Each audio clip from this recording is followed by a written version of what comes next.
오늘의 말씀의 제목은 무관심과 비난이 폭주하는 세대여라고 하는 제목으로 하나님의 말씀을 같이 나누겠습니다. 온 세계는 각 나라는 문화와 관습이 다 다르지만은 그 사는 모습들은 매우 비슷합니다. 그리고 아이들이 노는 모습도 참 비슷해요. 여러분 자녀들 키워본 분들 아시지만은 다른 민족 자녀들하고 아이들하고 같이 노는 거 보면은 얼마나 비슷하고 똑같은지 몰라요. 우리 예수님께서는 이 아이들이 노는 모습을 바라보시는 것을 매우 즐거워하셨습니다. 그래서 아이들이 노는 모습을 관찰하시고 그 아이들이 노는 모습을 비유로 하여서 당시 유대 사회에게 강력하게 교훈을 하십니다. 자, 오늘 16절부터 보면은 예수님께서 말씀하십니다. 이 세대를 무엇으로 비유할꼬? 곧 유대사회를 지금 말씀하고 있는 것이죠. 이 세대를 무엇으로 비유할꼬? 이 세대는 바로 아이들이 장터에 앉아서 어떤 게임을 하는 것 같은데, 노는 것 같은데, 한 아이가 피리를 불면, 그게 이제 게임의 방법인 것 같아요. 한 아이가 피리 부는 신용을 하면은 어떤 그 다른 아이들은 춤을 막 춰야 돼. 그죠? 그리고 한 아이가 이렇게 어떤 행위를 합니까? 우는 신용을 하면은 다른 아이는 가슴을 쳐야 돼. 그러니까 아마 그 당시에 결혼 같은 축제 또는 장례식을 의미하는 그런 내용으로 게임을 하는 것 같습니다. 자, 우리도 한번 해볼까요? 한 아이가 어떻게 하면은 피리를 부른 척 하면은 어떻게 하라고요? 빨리 일어나서 춤을 추셔야 돼요. 자, 그런데 내가 가슴을 치면은 어떻게 해야 된다고요? 애고 막 눈물을 흘리면서 통곡을 해야 됩니다. 곡을 해야 됩니다. 그런데 이제 피리를 부는데 곡을 하든지 다른 행동을 하면은 틀리는 거죠. 자, 그런 게임을 하고 있는데 거기 앞에 있는 사람이, 아이가, 그 게임을 주관하는 아이가 아무리 무슨 말을 해도 아이들이 말을 듣지 않는 거예요. 다른 아이들은 딴청을 부립니다. 아무런 관심이 없는 거예요. 뭐라든가 마든가 자기들끼리 이야기하고, 누가 한 사람 말하면 자기들끼리 이야기하기 바빠. 내 밥 먹기 바쁘고 다른 행동하기 매우 바빠요. 그러니까 아무도 그에 대해서 관심도 가지 않는 그런 모습을 보니까 예수님이 그것이 너무나 실망스러웠던 것이죠. 그래서 예수님께서는 그 아이들이 노는 모습을 그 시대에 유대 종교 지도자들, 유대 지도자들 그런 모습에, 그 당시 사람들 모습에 비유를 하십니다. 여러분, 이런 모습을 보면서 그 시대, 그 세대 사람들의 모습을 무엇으로 한마디로 정의하고 싶습니까? 오늘 제목의 앞부분, 무관심한 세대. 저는 무관심한 세대라고 정의하고 싶습니다. 자, 이전의 내용을 보면은 예수님께서는 세례 요한에 대해서 말씀을 하셨습니다. 세례 요한은 너무나 위대한 사람이다, 이렇게 말씀하시면서, 그런데 이 비유를 이제 또 다시 말씀하십니다. 이 말씀은 뭐냐면은 그 당시 세례 요한이 광야에서 회개의 메시지를 전했는데, 그런데 수많은 사람들이 거기에 와서 들었지만은 아무도 그것을 마음에 받아들이지 않았다는 것입니다.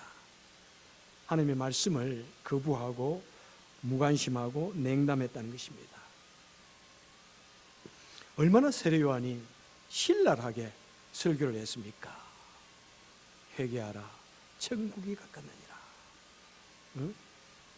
도끼가 그 나무 뿌리에 놓였다. 독사의 자식들아, 막 그렇게 설교를 함에도 저는 그냥 나하고 아무 상관이 없어. 저거는 나를 위한 말이 아니야. 아무런 마음에 감동도 없고 그 삶의 인격에 마음의 변화가 없습니다. 그뿐만 아닙니다. 당시 유대 지도자들은 메시아로 오신 그 예수님을 받아들이지 않고 가만히 그냥 외면했습니다. 예수님께서 오셔서 천국 메시지를 전했지만은 그들은 아무런 감동을 받지 않았습니다. 아멘도 없었습니다. 그들은 철저히 예수님을 무시했고 예수님의 메시지에 무신경했습니다. 아무런 감동이 없는 거예요. 요즘 하는 말로 마음에 1도 하나도 1도 변화가 없고 감동이 없습니다. 여러분, 그 시대 유대인들, 그 유대 사회는 요한과 예수님의 메시지에 대해서, 이때는 우리 무자로 시작하는 말 뭐가 있을까요? 무관심, 그죠? 그 다음에 한번 여러분 말씀해 보세요. 또 무자로 한번 시작해 보죠. 무관심, 무반응 하나 해보세요. 그 다음에 무감동, 무변화. 그러니까 무관심, 무감동, 아무런 변화도 없는, 그죠? 무자 천지예요. 그들은 그 예수님에 대해서, 세례 요한에 대해서 냉담과 비협조로 일관했습니다. 저는 이전에 이 본문을 설교한 적이 있지만은 이것만 가지고 사실 3, 40분 전했는데, 가만히 이번에 다시 말씀을 연구해 보니까 뒤에 거와 더불어서 연결해서 말씀을 전하는 것이 더 옳다 하는 생각에서 이 뒤에 부분까지 지금 말씀을 같이 나눕니다. 자, 그렇게 예수님께서는 이 세대는 정말 무관심하고 무반응하고 무감동한 그런 세대다, 이렇게 말씀하시더니 이제 18절에서 무엇이라고 말씀합니까? 너희들이 요한은 와서 먹지도 않고 마시지도 않는다고 하고 요한이 귀신 들렸다고 하더니, 이제 내가 예수님은 먹고 마신다고, 먹기를 탐하고 포도주를 즐기는 사람이요 세리와 죄인의 친구라고 너희들이 험담하는구나, 이렇게 말씀하고 있습니다. 여러분, 다시 이 세대를 무엇이라고 말하고 싶습니까? 뒤에 부분, 저는 그들을 비난에 온 열심을 다하는 사람들이라고 정의하고 싶습니다. 여러분, 요한의 삶은 어떠합니까? 요한은 매우 수도사적인 그런 청빈 생활을 추구했습니다. 그래서 그는 매우 자주 금식했고요, 아마 먹는 것보다 더 금식을 자주 했을 것 같습니다. 그리고 밥을 먹어도 메뚜기와 야생 꿀 정도를 먹었습니다. 그리고 사람들이 와서 같이 식사합시다, 아무리 초대해도 응하지 않았습니다. 그는 금욕과 절제의 생활들을 표방했습니다. 그것이 요한이 세운 그 공동체입니다. 그리고 그는 험한 제대로 손질이 되지 않은 낙타 트럭과 가죽띠를 띠고, 아마 머리도, 여러분 그렇게 한 사람이 머리를 깨끗하게 빗었겠습니까? 아마 머리도 정갈하게 정돈하지 못했을 것입니다. 수염은 어땠겠어요? 아마 태어나서 한 번도 깎지 않았을 것입니다. 예쁘게 다듬지도 않았을 것입니다. 그래서 그런 사람을 밤에 본다면, 밤에 만약 여러분이 한번 만난다면 무엇이라고 소리쳤겠습니까? 어이구, 귀신 같다 소리쳤을 거예요. 한마디로 그의 모습은 기인의 모습입니다. 그래서 유대의 지도자들은 요한을 귀신 들렸다라고 아주 노골적으로 비난했던 것입니다. 그리고 예수님은 또한 어떤 삶을 사셨습니까? 우리 예수님도 사실은 40일 금식을 하셨습니다. 그리고 종종 상가 들에 가셔서 기도하셨습니다. 그런데 사람들은 말이죠, 자신들이 보고 싶은 것만 보고 듣고 싶은 것만 듣고 말하고 싶은 것만 말합니다. 전체를 말하지 않아요. 그래서 그 유대 지도자들은 예수님을 향하여 비난을 합니다. 예수는 그냥 먹는 거 참 잘 먹고 탐하고 포도주도 탐하고 애호가고 그냥 사람들하고 너무나 잘 지낸다. 너무나 잘 지낸다. 잘 지내는데 심지어는 창녀들하고도 지내고 죄인들하고 세리들하고 그렇게 못난 사람들하고 일부러 친한다. 그들과 교제한다. 왜 우리같이 거룩한 사람하고 교제하지 않냐고, 왜 그들과 교제하느냐, 그러면서 막 신랄하게 예수님을 향하여 공격을 합니다. 여러분, 우리 예수님은 왜 그런 사람들과 더불어서 교제합니까? 우리 예수님이 이 땅에 오신 목적이 무엇입니까? 우리 예수님은 사람들에게 들어가서 그들에게 가르치고 그들의 병을 치유하시고 그들을 구원하시기 위해서 오셨습니다. 그렇기 때문에 그 사람들과 더불어서 함께 거하셔야 했던 것입니다. 특별히 예수님께서 말씀하십니다. 죄인들을 구원하기 위해 왔다. 그래서 고통당하는 사람들, 그들 속에서 같이 거하시고 온통 힘든 사역들을 힘이 다하기까지 사역을 하셨습니다. 그래서 우리 예수님은 에너지가 필요합니다. 일을 하기 위해서는 에너지가 필요합니다. 우리 예수님이 아무리 하나님의 아들이시지만은 또한 사람의 모임이시기 때문에 우리 예수님은 먹고 마셔야 됩니다. 그래서 예수님은 음식을 먹어야 했습니다. 우리 예수님은 철저히 사람들 속에서 동거동락하셨습니다. 그래서 유대인들과 유대 지도자들은 요한은 먹지 않는다 하고 비난하더니 예수님 너무 잘 먹는다라고 비난했습니다. 유대인들은 요한은 포도주도 마실 줄 모른다고, 포도주도 안 먹으면서 대단한 척 군다고 비난을 했고, 예수님은 포도주 애호가라고 비난합니다. 여러분, 그 당시에는 마실 물이 광야지 않습니까? 마실 물이 매우 부족했습니다. 그래서 유대인들은 포도주를 일상적인 음식으로서, 음료수로서 마셨던 것입니다. 일상적으로 몸을 위해서, 건강을 위해서 마시는 것입니다. 그리고 사람들은 요한은 아무와 교제하지 않는다고, 독불 장군이냐고 이렇게 비난을 하더니 우리 예수님은 사람들과 너무 잘 어울린다고 그렇게 또 비난을 했습니다. 그러니까 유대인들은 요한은 수도차처럼 산다고, 수도사냐 이렇게 비난하고, 예수님은 수도사처럼 살지 않는다고 비난했습니다. 여러분 어떻습니까? 이래도 비난, 저래도 비난, 이렇게 하지 않는다고 비난, 저렇게 하지 않는다고 비난, 이래 비난, 저래 비난. 사랑하는 성도 여러분들이요, 정말 그들은 비난에 목숨을 건 사람들입니다. 그들은 비판에 올인한 그런 세대들입니다. 혹시 여러분들은 어떤 스타일의 목사님을 좋아하세요? 여기에서 잠시 예수님의 신성은 잠시 접어두더라고요.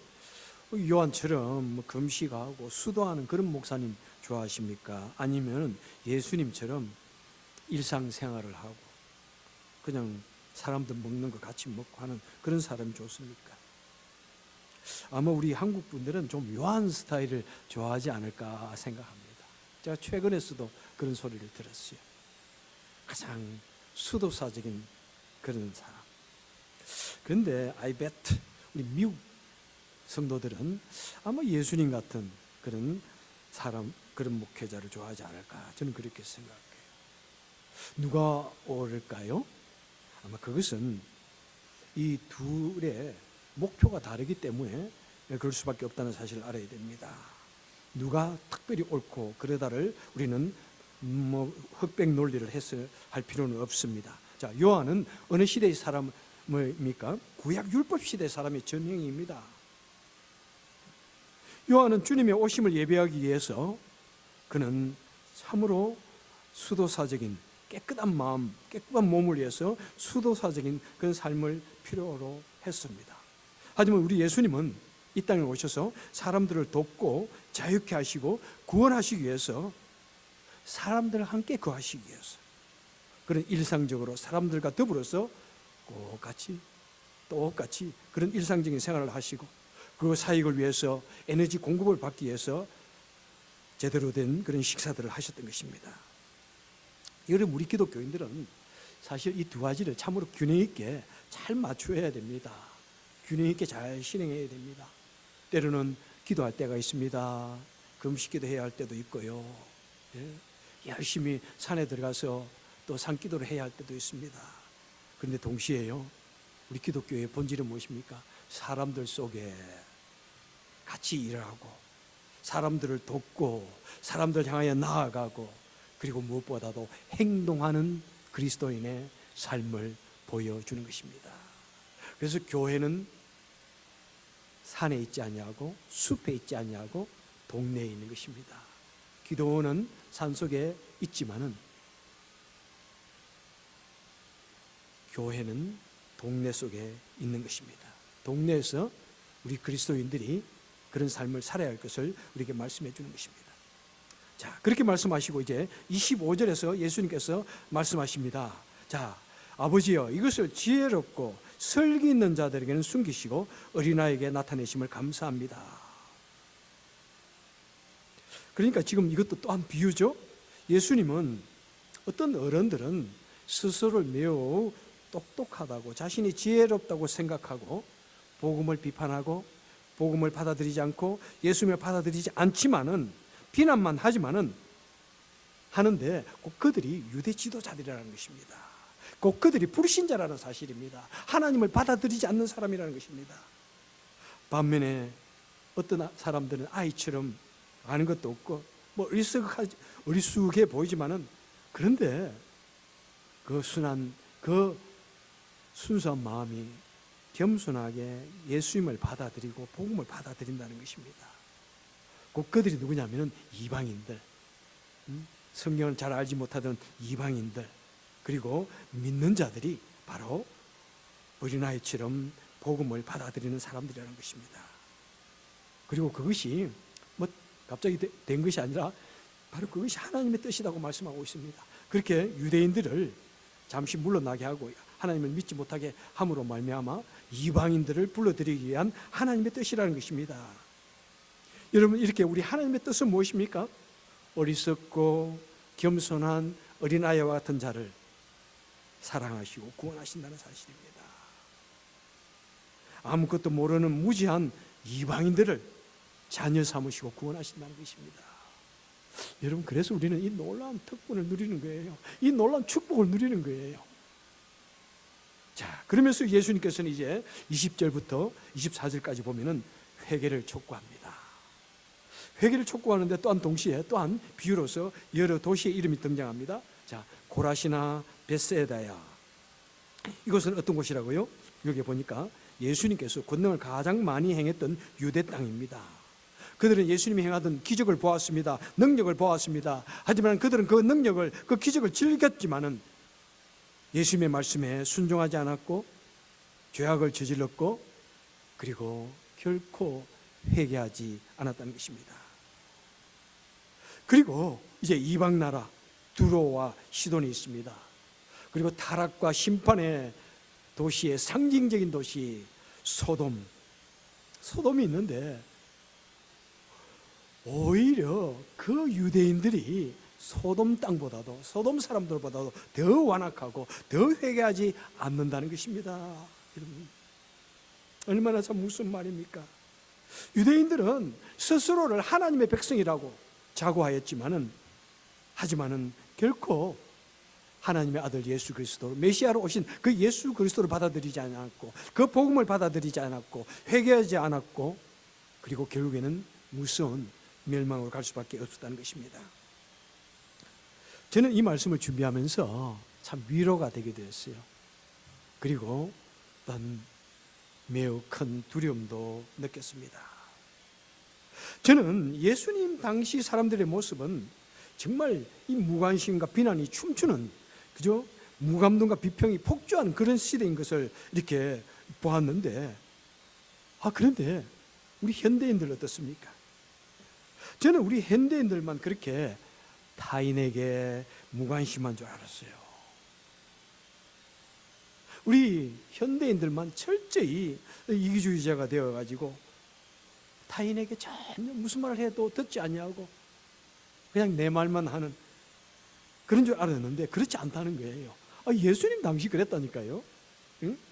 저는 현대인들만 그렇게 타인이 열심으로 봉사하는데 아무도 감동받지 않는, 아무도 감동하지 않냐고 뭐 그걸 가지고 비난하는 줄 알았는데, 그런데 예수님 당시에 그 사람들도 그랬다는 것입니다. 저는 우리 현대인들만이 그토록 강렬한 회개를 촉구하는 메시지에 무반응하고 무감동하는 줄 알았는데, 그런데 예수님이 말씀을 전해도 그랬다는 거예요. 예? 여러분, 게임을 좀 인도해 보신 분들, 또 교회 봉사자들은 없잖아 그런 경험이 있을 거예요. 참 본인은 수고를 해서 게임을 준비하고 이것을 인도하는데 그냥 턱 나가버립니다. 그냥 참석도 하지 않습니다. 아무리 말을 해도 그냥 자기 말하기에 바빠요. 듣지도 않아요. 여러분 좀 들어주세요. 모이세요. 아무리 그래도 모이지 않는, 듣지 않는. 우리 교회는 참 잘 듣는 편입니다. 그죠? 저는 정말 잘 듣는 편이라고 생각해요. 그런데 참 대다수가 보면은 뭐 게임을 하기 위해서 모여주세요, 모여주세요 설명하는데 진이 다 빠져요. 진이 다 빠져. 하도 말을 안 듣고 비협조적이니까. 응? 그리고 봉사하는 분들도 그렇잖아요. 아이고 뭐 어떤 직분을 맡아가지고 내가 이것을 주관해야 돼. 여러분 이걸 좀 이렇게 합시다. 그러면은 들은 척 많죠. 하는 사람들 참 많잖아요. 응?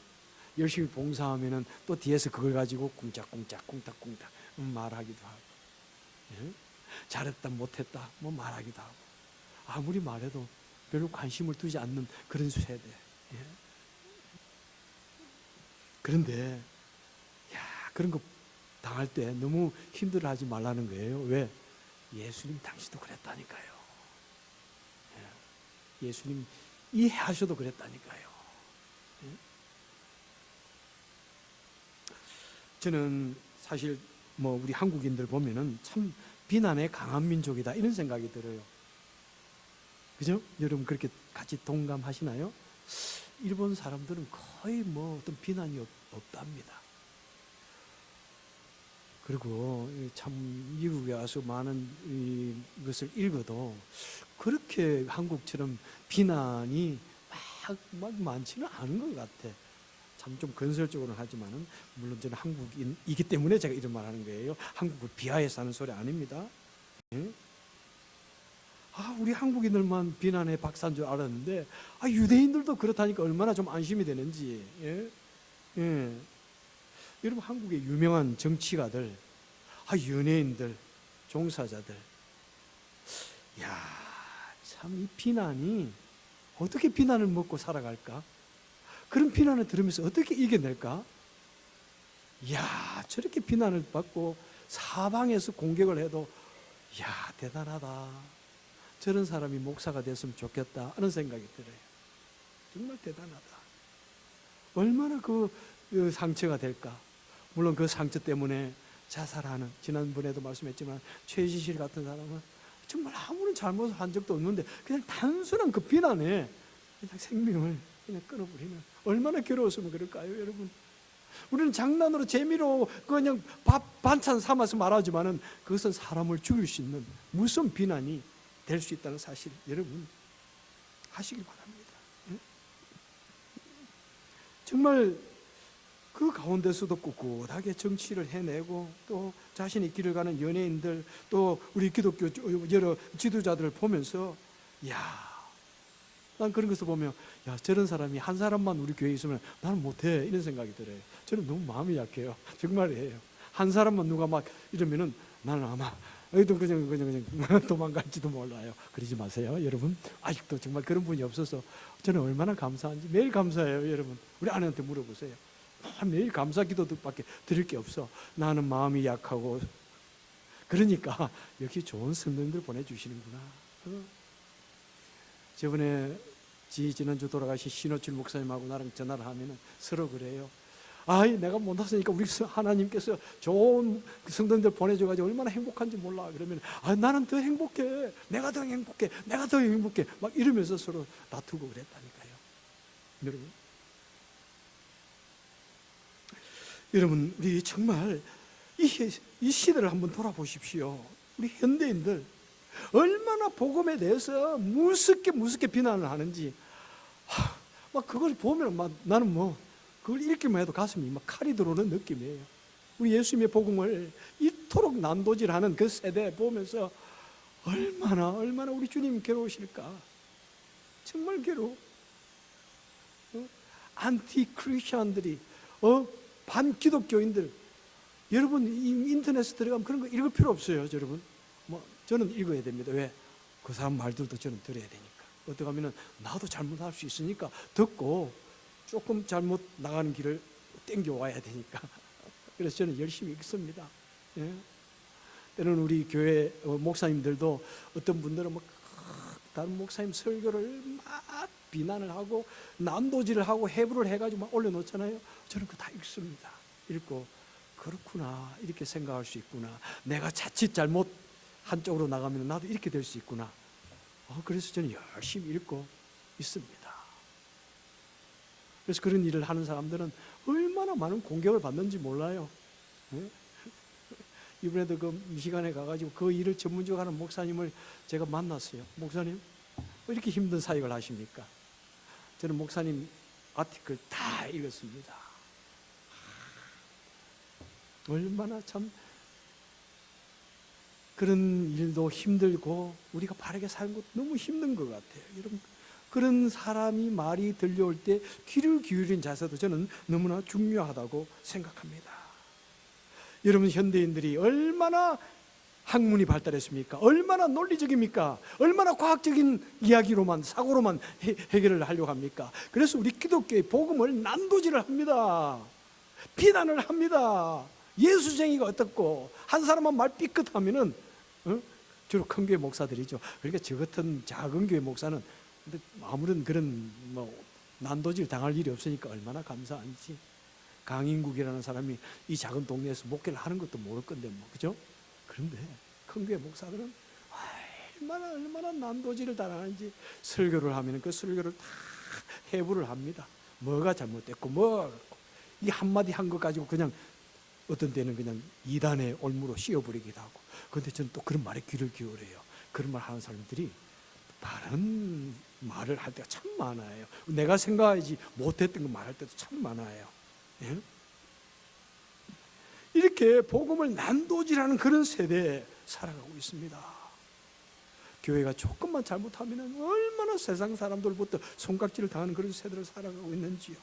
여러분, 자, 우리는 이런 때로는 그런 말씀들이 하나님의 말씀이다 생각하고 들을 수 있어야 돼요. 여러분 좀 한번 그렇게 해보시겠어요? 누가 나에게 말을 하면요, 성질나게 이렇게 하지 말고, 내 생각과 너의 생각이 다르니 나에게 이런 말을 해주는구나. 그 말을 나의 발전의 계기로 삼고, 그 말을 내 변화의 계기로 삼고, 내 수련의 계기로 삼고, 그렇게 하는 것도 참 좋아요, 여러분.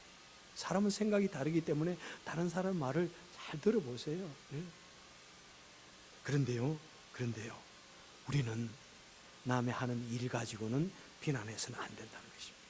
복음을 비난해, 그 다음에 어떤 일을 했을 때 비난하고 비난의 전문가가 되어서는 안 됩니다. 비난의 전문가가 되어서는 안 돼요. 여러분, 이것도 비난, 저것도 비난, 이것도 비평, 저것도 비평 하다 보면은 여러분, 결국에는 우리는 하나님의 말씀도 받아들이지 못하게 되는 것입니다. 여러분, 이 말씀은 무엇입니까? 예수님께서 말씀하십니다. 아무리 우리가 하나님의 자녀라고, 하나님의 택한 백성이라고 그렇게 생각하고 그렇게 자고하고 그런다고 할지라도, 그런 마음을 가지고 있다고 할지라도 우리는 항상 겸손하게 자신을 돌아보고 회개하는 삶을 살아야 한다는 것입니다. 나를 돌아보지 않냐고, 나의 모습을 회개하지 않으면 우리도 자칫 잘못 소돔과 고모라처럼 멸망할 수 있다. 소돔과 고모라의 그 주민들보다도 더 완악한 사람이 될 수가 있다. 이렇게 말씀하는 것입니다.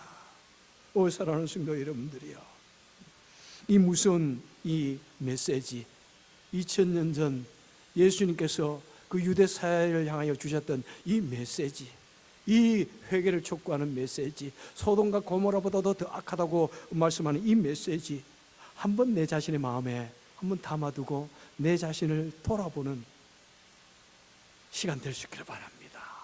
하나님을 정말 섬기고 하나님의 말씀에 귀를 기울이는 생각이 될 수 있기를 바랍니다. 그래서 우리는 이 구원의 그 교리에 너무 취해가지고 자고할 것이 아니라 두렵고 떨림으로 우리 구원을 이루기까지 최선을 다해서 달려가는 삶을 살아야 할 것이고, 그 주님의 준엄한 경고에 귀를 기울이고 우리 매일 겸손하게 엎드릴 수 있어야 하는 것이고, 내 자신이 진실하게 살아가기를, 정직하게 살아가기를 매일같이 돌아보아야 할 것이고, 그리고 복음의 메시지에 귀를 기울여서 매일같이 회개하고 매일같이 새로워지고, 일일신 우일신 매일같이 새로워지는 우리 모습, 매일같이 주님 모습 따라가는 우리가 되어야 하는 것입니다. 이 시대, 이 메시지 유대인들에게 주셨구나 라고 생각만 하지 마시고, 나에게도 주신 메시지가 있을 것이다 생각하시고, 그 말씀을 받아들이고 또 내 자신을 돌아보고, 우리는 더욱더 주님 닮아가고 주님께 가까이 가고, 그래서 영원한 천국 그 나라까지 안전하게 주의 품에 안길 수 있는 저와 여러분 되시기를 주님의 이름으로 축원합니다. 기도하겠습니다. 주님, 우리 주님께서, 우리 사랑의 주님께서 얼마나 마음이 아팠으면 이렇게 무슨 비유를 통해서 그 당시 유대 사회를 향하여 무섭게 교훈하셨겠는지요. 하나님, 그런데 이 말씀을 가만히 읽고 묵상해 보니까 나의 모습도 참 많습니다. 예수를 믿기 때문에, 또 목사이기 때문에 때로는 너무나 교만하다 하는 것을 잊어버리고 살 때가 참 많습니다. 내 자신이 죄인인 것을 잊어버리고 살 때도 있습니다. 오히려 내가 아는 그 복음으로서 다른 사람을 판단하고 비평하는 데 사용하기도 합니다. 하나님, 간절히 바라고 소원하옵노니 진실로 우리는 매일같이 내 자신을 돌아보며 정직하게 살고 우리 주님을 닮아가고 주님의 모습을 드러내는 매일같이 회개하는 우리 삶이 일상이 되게 하여 주옵소서. 예수님 이름으로 간절히 기도합니다. 아멘.